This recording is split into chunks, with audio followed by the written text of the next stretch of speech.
Iran की जो capital है तेहरान, वहां यूनेस्को विश्व धरोहर स्थल गुलिस्तान पैलेस हवाई हमलों में क्षतिग्रस्त हो गया है। ये एक और इंफॉर्मेशन हम आपसे शेयर कर रहे हैं और अधिकारियों के मुताबिक हमलों के दौरान मध्य तेहरान इसके कई हिस्से प्रभावित हुए। हालांकि ऐतिहासिक परिसर को हुए नुकसान की पूरी इंफॉर्मेशन अभी तक नहीं मिल पाई है और जो ऑफिसर्स अधिकारी वहां पर है अभी भी परिसर की इमारतों और कलाकृतियों पर हुए प्रभाव का आकलन कर रहे हैं। गुलिस्तान पैलेस 2013 से यूनेस्को विश्व धरोहर स्थल में शामिल है।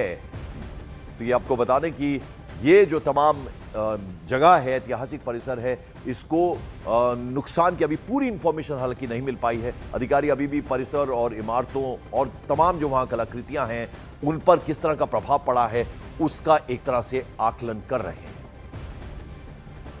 और आइए अब आपको हमले से पहले और बाद की कुछ तस्वीरें दिखा दें। हमले से पहले भव्य शीश महल, सजे हुए हॉल, संग्रहालय और हरे भरे बाग नजर आ रहे हैं। खाजार वंश के शासकों का शाही महल ईरान के सबसे पुराने और प्रतिष्ठित शाही महल परिसरों में से एक है। तस्वीरों में आप देख रहे हैं। वहीं हमले के बाद विस्फोटों की वजह से खिड़कियां और सजावटी शीशों को भारी नुकसान हुआ है। आसपास के इलाकों में हमलों का असर महल परिसर तक पहुंचा है। यूनेस्को ने सांस्कृतिक विरासत की सुरक्षा पर चिंता जताई है। आप देखिए पहले कैसा था, हमलों से पहले भव्य शीश महल था, कितना खूबसूरत वो लग रहा है और हमलों के बाद उसकी क्या हालत हो गई ये भी आप देख रहे हैं। और आइए अब जरा आपको बता दें कि ईरान का गुलिस्तान पैलेस आखिर खास क्यों है। ईरान के सबसे पुराने और प्रतिष्ठित शाही महल परिसरों में से ये एक है।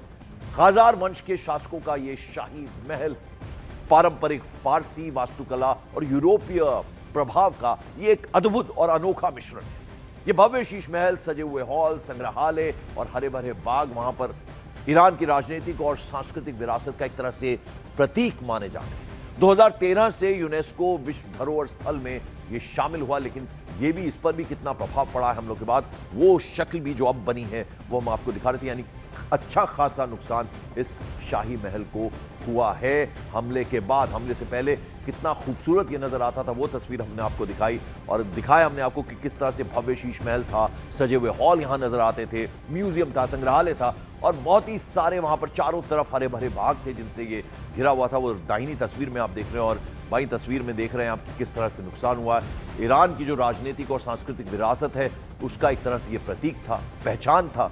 और 2013 में यूनेस्को जो वर्ल्ड हेरिटेज साइट होती है, विश्व धरोहर स्थल में ये इंक्लूड हुआ, शामिल हुआ। लेकिन जिस तरह से हमले एक के बाद एक हुए उसमें इसको भी भारी नुकसान हुआ। हालांकि तमाम जो ऑफिसर्स, अधिकारी जो यहाँ ऑन ड्यूटी रहते हैं वो अब एक तरह से आकलन कर रहे हैं कि आखिर कितना नुकसान यहाँ जो संग्रहालय है उसको हुआ, शीश महल को हुआ, जो तस्वीरें वहाँ पर तमाम कलाकृतियाँ हैं उनको कितना नुकसान हुआ। उसका एक तरह से अभी आकलन किया जा रहा है। तभी जब ये आकलन होगा उसके बाद ये बताया जा सकेगा कि आखिर कितना नुकसान इस संग्रहालय को पहुंचा। लेकिन कितना भव्य, कितना सुंदर, कितना खूबसूरत ये नजर आता था वो आप तस्वीरों में देख सकते हैं और इसको अच्छा खासा नुकसान हुआ है।